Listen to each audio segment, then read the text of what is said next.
La réunion n'aura donc duré que très peu de temps.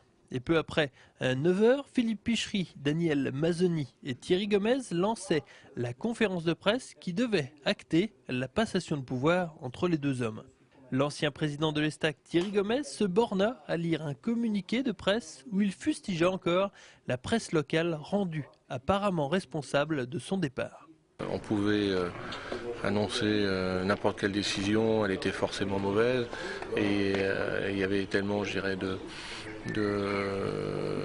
propos déformés et même autres que c'est vrai que c'était compliqué de faire passer un message lisible pour les supporters, les partenaires. Donc parfois il faut savoir se sacrifier pour essayer de faire rebondir le club et d'ailleurs depuis l'annonce on sent qu'on reparle de sport, on reparle d'entraîneurs, de joueurs et c'est ça le plus important. Daniel Mazzoni succède donc à Thierry Gomez, une façon de rendre hommage à son père qui s'était investi les années passées pour ce même club troyen.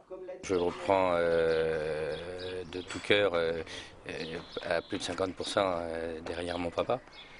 Et c'est vrai que je l'ai dit tout à l'heure, c'est un club de cœur et je veux continuer, je veux que le nom continue dans ce club de foot de Troyes qui est ma ville où je suis né et je ferai le maximum pour amener ce club là où il doit être et de remonter au niveau de la L2 et voir plus loin dans quelques années.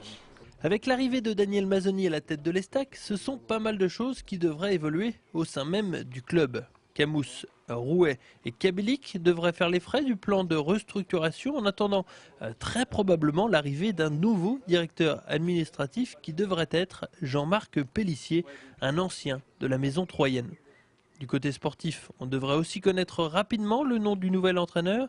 Celui-ci devrait être connu mercredi, mais on sait d'ores et déjà que Baticle aurait une longueur d'avance.